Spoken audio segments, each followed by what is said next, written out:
Nástup do sezóny bol veľmi dobrý, lebo tých zápasov sa dosť povyhrávalo a získali sme vlastne úctyhodný počet bodov.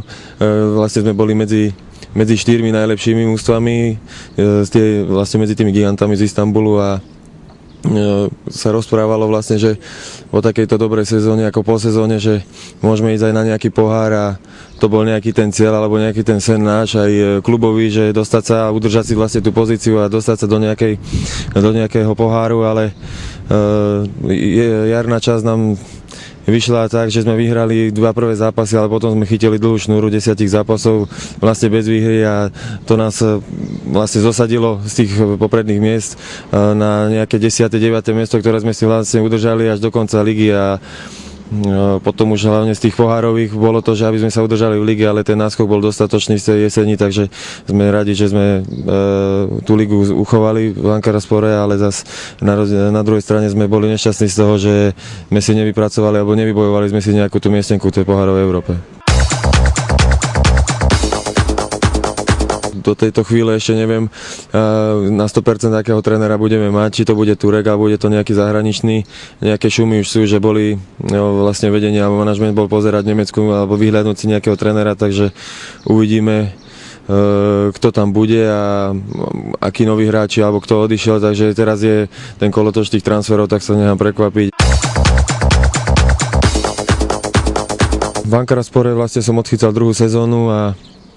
čo sa týka spokojnosti, tak ja sám so sebou, keď to mám hodnotiť, keď sa aj tak nerad hodnotím, ale som spokojný s tým, že som sa prebojoval vlastne medzi tých lepších brankárov tam a urobil som si tam nejaké meno, takže tá spokojnosť je a v klube hlavne som rád, že bol tréner so mnou spokojný, dával do mňa veľa dôvery, sám som s ním debatoval a on mi sám povedal, že ja som 100% jednotka, on mi dôveruje. Čo sa týka prezidenta, tak prezident povedal sám, že nechce, aby som odchádzal nejaký ten, ale keby že bol nejaký veľký transfer alebo veľký klub, ktorý by prišiel s nejakou ozaj konkrétnou ponukou, takže by mi nemali problémy, ale čo sa týka klubu a mňa v klube, tak je spokojnosť a ja si myslím, že som spokojný a čo sa týka, mám ešte na 2 roky zmluvu vlastne, takže chcel by som ju dodržať, a keby, hovorím, náhodou by bol nejaký vážna ponuka, tak by sme to zhodnotili. Atmosféra v reprezentácii si myslím vynikajúca, máme to dobre našľapnuté a potvrdili sme to dobrými výsledkami doma aj vonku a čakajú nás samozrejme 4 ozaj dôležité zápasy a veľmi ťažké, ale je cítiť na nás, že proste, že máme ten svoj cieľ, za ktorým si ideme a konečne urobiť niečo pre ten slovenský futbal a postúpiť na ten veľký šampionát, na ten majstrovstvá sveta, takže ja si myslím, že atmosféra je dobrá a chceme si ju čo najdlhšie udržať.